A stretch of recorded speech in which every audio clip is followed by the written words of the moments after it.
Le soleil se couchait doucement sur Paris, peignant les toits de Montmartre d'une teinte dorée. Depuis la fenêtre de notre appartement haussmannien, je regardais les ombres s'allonger sur les pavés en contrebas. Habituellement, ce moment de la journée m'apaisait, mais ce soir-là, un étrange sentiment de vide flottait dans l'air. Mon mari, Antoine, venait de partir pour un séminaire professionnel à Lyon. Ce n'était pas la première fois qu'il partait, mais quelque chose dans son regard lorsqu'il m'a embrassé sur la joue m'a troublée. « Prends soin de Jules pendant mon absence, Élodie », avait-il dit, la main serrant la poignée de sa valise. Il ne connaît pas encore bien la ville, montre-lui les bons côtés. Jules était son neveu, le fils de sa sœur installée à Marseille. Il venait d'avoir 18 ans et avait choisi Paris pour ses études. Nous l'avions accueilli il y a 2 semaines, le temps qu'il trouve ses repères. Il était poli, discret, avec ce charme nonchalant propre à la jeunesse. Mais, avec Antoine parti, l'ambiance de l'appartement avait changé. Vers 19h, alors que je sirotais un thé en feuilletant un livre, j'entendis les marches de l'escalier grincer. Jules apparut dans l'encadrement de la porte du salon, ses cheveux châtains étaient en bataille et il portait un pull gris légèrement trop grand, tombant négligemment sur un jean délavé. « Bonsoir, tante Élodie », dit-il d'une voix douce, presque timide. « Bonsoir, Jules. Comment s'est passée ta journée ?» demandai-je, fermant mon livre pour lui accorder toute mon attention. « Tranquille. J'ai exploré un peu le quartier. Il y a une librairie sympa au bout de la rue. » Un silence confortable s'installa.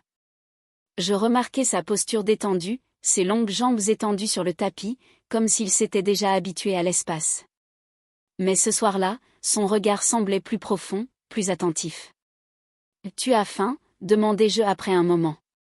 Il hocha la tête avec un sourire en coin. « Affamé, pour être honnête. Nous avons opté pour un dîner simple, des tagliatelles fraîches avec une sauce maison. » À ma surprise, Jules s'est levé pour m'aider. Il coupait les légumes avec une aisance naturelle pendant que je remuais la sauce dans la casserole. Le cliquetis des couteaux, le frémissement de l'eau bouillante et nos échanges légers créaient une atmosphère intime et décontractée.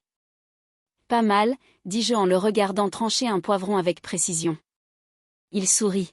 « Vous non plus, tante Élodie », dit-il. « J'avoue, je m'attendais à ce que vous brûliez l'eau des pâtes. » Je ris malgré moi. Il avait ce don de transformer les banalités en moments agréables. Une fois le repas prêt, nous nous sommes installés à la table en bois sous la lumière tamisée de la suspension vintage. Jules parlait de ses projets d'études, de ses premières impressions sur Paris, ponctuant ses récits de petites anecdotes drôles. Il était à la fois mature et espiègle, et je me surpris à apprécier sa compagnie bien plus que je ne l'avais imaginé. Après le dîner, nous sommes retournés au salon. Il s'est laissé tomber sur le canapé avec un soupir satisfait. « Merci pour le dîner, c'était vraiment bon. Vous n'étiez pas obligé de faire tout ça. »« Ça m'a fait plaisir », répondis-je sincèrement. Un silence s'installa, cette fois plus dense.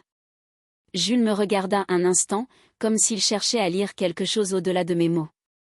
La lumière douce de la lampe soulignait les traits de son visage, rendant son regard encore plus captivant. « Je vais aller me coucher », murmura-t-il finalement, sans bouger pour autant. « Bonne nuit », dis-je doucement, le cœur battant un peu plus fort que d'habitude. Il se leva lentement, s'étira, révélant brièvement la ligne fine de ses hanches sous son pull, puis il disparut dans l'ombre du couloir. Je restai assise un long moment, les yeux fixés sur la lueur vacillante des bougies. Quelque chose avait changé ce soir, quelque chose que je ne parvenais pas encore à nommer. Quand je montai enfin me coucher, la maison était plongée dans un silence absolu, hormis le tic-tac de l'horloge. En passant devant la porte de la chambre d'amis, je remarquai qu'elle était légèrement entrebâillée. Le souffle paisible de Jules me parvint, et je secouai la tête pour chasser les pensées qui commençaient à germer. Dans mon lit, enveloppé par l'obscurité, je fermais les yeux, mais le sommeil refusait de venir. L'image du sourire de Jules, de son regard intense, revenait sans cesse. Finalement, incapable de lutter contre cette agitation intérieure, je me levai, pieds nus sur le parquet froid, et m'avançai doucement dans le couloir. La porte de sa chambre était toujours entr'ouverte. J'hésitai un instant, puis frappai doucement. Il était assis sur son lit, les draps froissés autour de lui. En me voyant, Il sourit légèrement, son regard s'adoucissant immédiatement. Vous non plus, vous ne dormez pas, demanda-t-il à voix basse. Je secouai la tête. Je crois que je suis trop préoccupé. Il tapota la place vide à côté de lui. Asseyez-vous si vous voulez. Parler aide parfois. Chaque fibre rationnelle en moi me criait de retourner dans ma chambre, mais quelque chose dans son regard, un mélange de vulnérabilité et de sincérité, m'attira irrésistiblement. Je m'assis prudemment sur le bord du lit. C'est idiot, mais l'appartement semble tellement vide sans Antoine, avouai-je. Jules acquiesça. Je comprends. Quand on se sent seul, même les murs semblent peser sur nous. Nos regards se croisèrent, et pendant un instant, le temps sembla suspendu. Il posa doucement sa main sur la mienne, un geste innocent, mais chargé d'une chaleur inattendue. Mon souffle se bloqua. Je suis content que vous soyez là, murmura-t-il, ses yeux cherchant les miens. Je n'avais pas de réponse. Le silence épais enveloppa la pièce comme une couverture. Finalement, il recula légèrement, respectant l'espace fragile entre nous. On devrait dormir. Demain sera une nouvelle journée. Oui, acquiesçai-je, me levant lentement. À la porte, je me retournai une dernière fois. Bonne nuit, Jules. Bonne nuit, Élodie. Je refermai la porte derrière moi, mais le poids du moment me suivit jusque dans mon lit. Cette nuit-là, je compris que certaines rencontres, même les plus anodines, pouvaient bouleverser l'équilibre soigneusement construit d'une vie, et ce bouleversement ne faisait que commencer. Le lendemain matin, la lumière douce de l'aube filtrait à travers les rideaux de lin blanc. Je m'étais réveillé tôt, encore troublé par les événements de la veille. Chaque détail revenait en boucle, le regard de Jules, la chaleur de sa main sur la mienne, ce silence chargé de non-dits. Mon esprit refusait de tourner la page. Enfilant un peignoir en satin bleu pâle, je descendis à la cuisine pour préparer du café. L'arôme riche emplit rapidement l'air, apportant un semblant de normalité. J'étais en train de verser le liquide sombre dans ma tasse préférée quand des pas feutrés se firent entendre derrière moi. « Bonjour, tante Élodie. » La voix de Jules était encore rauque de sommeil.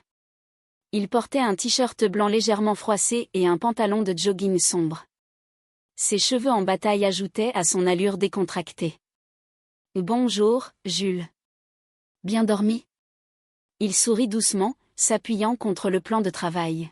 « Disons que j'ai beaucoup réfléchi. » Son regard se posa sur moi, intense, presque interrogateur.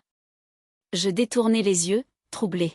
« Le café est prêt, si tu veux. » Il hocha la tête et attrapa une tasse, s'installant à la table en bois au centre de la cuisine. Le silence entre nous était confortable, mais teinté d'une tension sourde, comme si quelque chose flottait dans l'air, invisible, mais palpable. « Tu as des plans pour aujourd'hui ?» demandai-je, tentant de ramener la conversation sur un terrain neutre. « Pas vraiment. J'avais pensé explorer un peu le marais. Vous voulez m'accompagner ?» Je marquai une pause. La proposition était innocente en apparence, mais après la nuit précédente, chaque interaction semblait chargée de sous-entendus. Pourtant, refuser aurait semblé étrange. Pourquoi pas ? Le marais est toujours agréable pour flâner. 1 heure plus tard, nous arpentions les rues pavées du quartier, bordées de boutiques élégantes et de cafés animés. Jules marchait à mes côtés, les mains enfoncées dans les poches de sa veste légère. La conversation coulait naturellement, oscillant entre banalité et confidence légère. Nous nous sommes arrêtés devant une petite galerie d'art. Derrière la vitrine, une série de photographies en noir et blanc capturait des moments intimes, une main effleurant un rideau, un regard volé à travers une fenêtre entr'ouverte. Jules observa les images en silence avant de murmurer « C'est fascinant, n'est-ce pas ? Comment un simple instant peut contenir tant d'émotions ?» Je hochai la tête, troublé par la pertinence de ces mots. Oui, parfois un moment fugace en dit plus qu'une longue conversation. Nos regards se croisèrent dans la vitre, et pendant une seconde, le monde extérieur sembla s'effacer. Ce fut Jules qui rompit le silence en souriant doucement. « Allons prendre un café. » J'ai repéré un endroit sympa un peu plus loin. Nous nous installâmes à la terrasse d'un petit bistrot, sous un auvent rayé. Le serveur apporta 2 expressos accompagnés de financiers dorés. La conversation reprit, légère en surface, mais toujours traversée par ce courant sous-jacent. Vous semblez ailleurs aujourd'hui, observa Jules, son regard scrutant mon visage. Je haussai les épaules, tentant de masquer mon trouble. Je suppose que j'ai simplement beaucoup en tête. Il sourit, comme s'il comprenait parfaitement ce que je ne disais pas. Si jamais vous avez besoin de parler, je suis là. Le reste de l'après-midi se déroula dans une sérénité trompeuse. Nous avons flâné dans les petites rues, partagé un cornet de glace, ri de plaisanteries légères, mais à chaque instant, je sentais ce fil invisible qui nous liait se tendant un peu plus à chaque regard volé. En rentrant à l'appartement, la lumière dorée du soir baignait les pièces d'une chaleur douce. Jules s'arrêta dans l'entrée, hésitant un instant avant de se tourner vers moi. « Merci pour aujourd'hui. » C'était différent, agréable. « Oui, ça l'était, » répondis-je, ma voix plus douce que je ne l'avais voulu. Il s'approcha légèrement, réduisant l'espace entre nous. Mon cœur accéléra, mais il ne fit rien de plus qu'effleurer mon bras du bout des doigts. Un contact à peine perceptible, mais suffisant pour me laisser troubler. « Bonne nuit, tante Élodie. » Je restai figé un instant, le regardant disparaître dans le couloir. Cette frontière fragile que nous prétendions maintenir devenait chaque jour plus floue.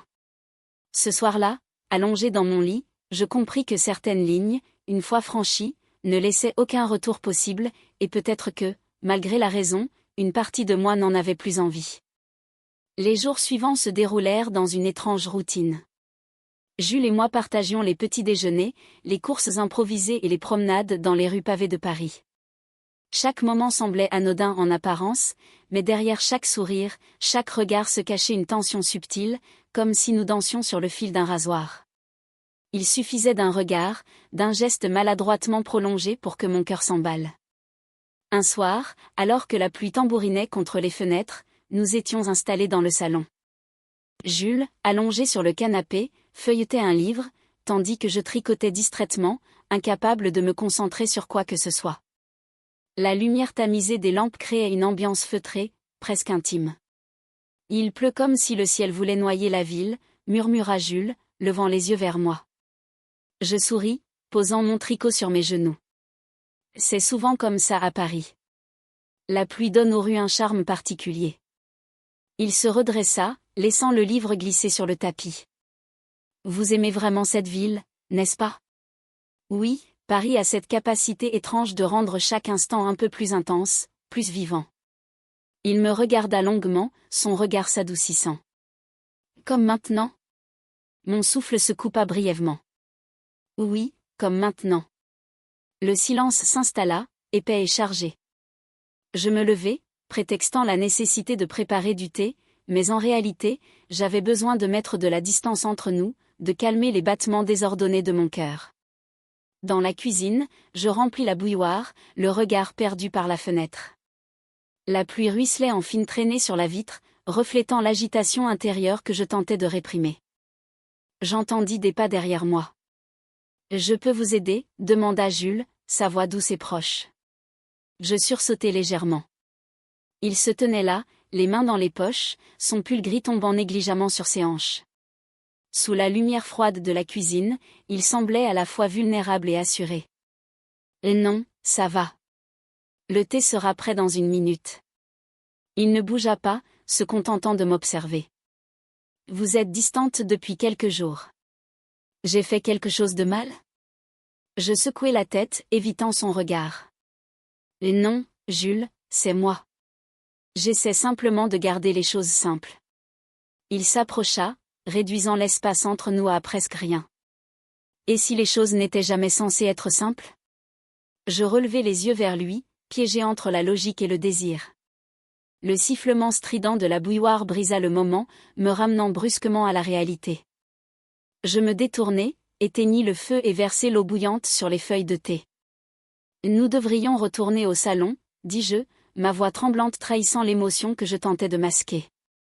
Jules ne répondit pas tout de suite. Il prit doucement une des tasses, ses doigts frôlant les miens. Un contact bref, mais suffisant pour envoyer un frisson le long de mon échine. Et d'accord, mais ce que vous ressentez, ça compte. Vous le savez, n'est-ce pas? Je restai figé, incapable de formuler une réponse. Il recula finalement, me laissant seul dans la cuisine, le cœur battant à un rythme effréné. Cette nuit-là, je tournais encore et encore dans mon lit, incapable de trouver le sommeil. Les mots de Jules résonnaient dans mon esprit comme un écho impossible à faire taire. Le lendemain matin, tout semblait être revenu à la normale. Jules était déjà debout, assis à la table de la cuisine, avec un café fumant entre les mains. « Bien dormi ?» demanda-t-il avec un sourire tranquille. « Pas vraiment. »« Et toi ?» Il haussa les épaules. « Je suppose que certaines pensées sont trop bruyantes pour laisser place au sommeil. » Nos regards se croisèrent, et je compris qu'il parlait autant pour lui que pour moi. Je détournai les yeux, m'occupant à préparer mon propre café. Les frontières continuaient de s'effacer, lentement mais inexorablement, et au fond de moi, je savais que nous approchions d'un point de non-retour. Les jours suivants furent marqués par une étrange complicité, fragile et interdite. Chaque interaction avec Jules semblait empreinte d'une tension subtile, comme si nous dansions sur le fil d'un rasoir. Il suffisait d'un regard, d'un geste maladroitement prolongé pour que mon cœur s'emballe. Un soir, alors que le crépuscule enveloppait Paris d'une lumière rosée, nous nous retrouvâmes sur le balcon, chacun avec une coupe de vin. Le murmure lointain de la ville formait une toile sonore apaisante. Jules s'appuya contre la rambarde, le regard perdu sur les toits. « C'est étrange » murmura-t-il, brisant le silence.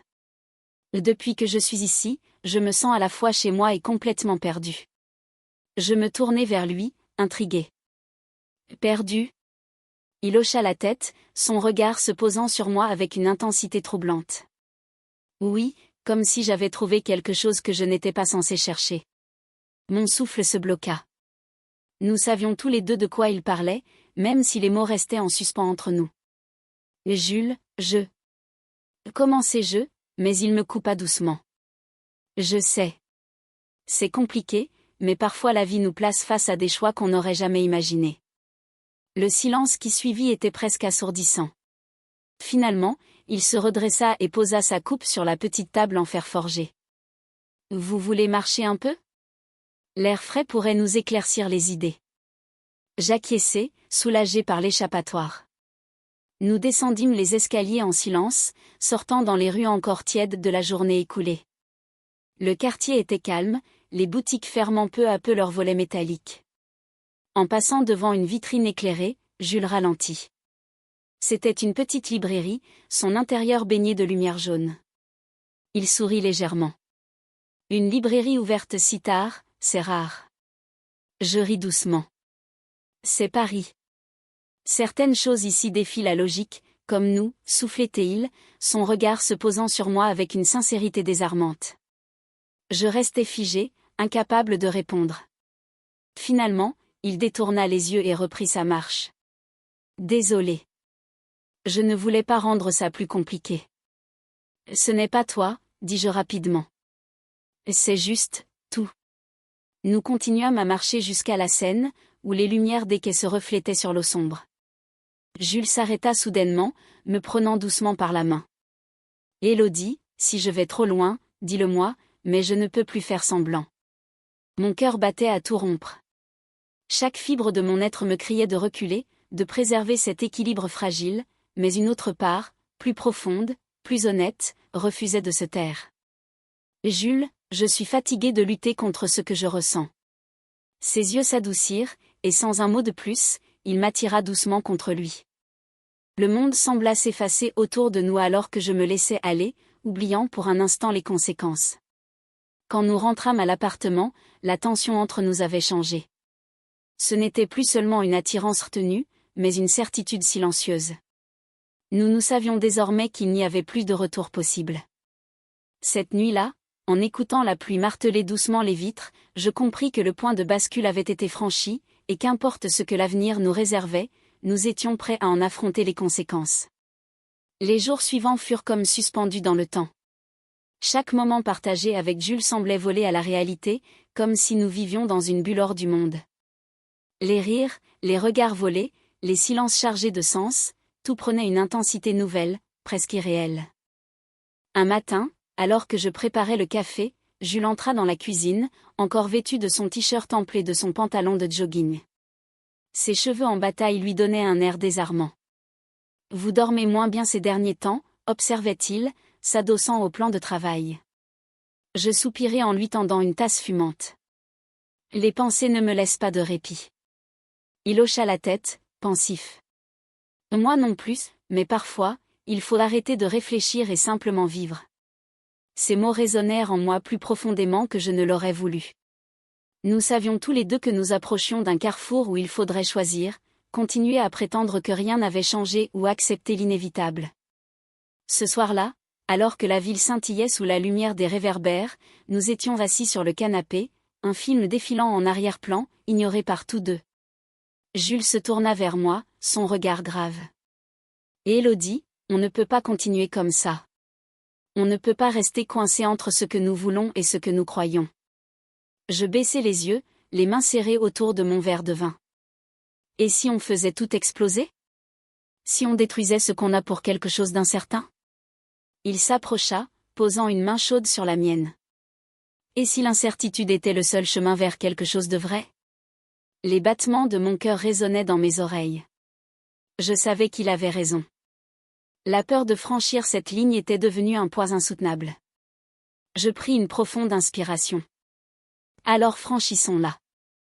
Le regard de Jules s'illumina d'une lueur que je n'avais jamais vue auparavant.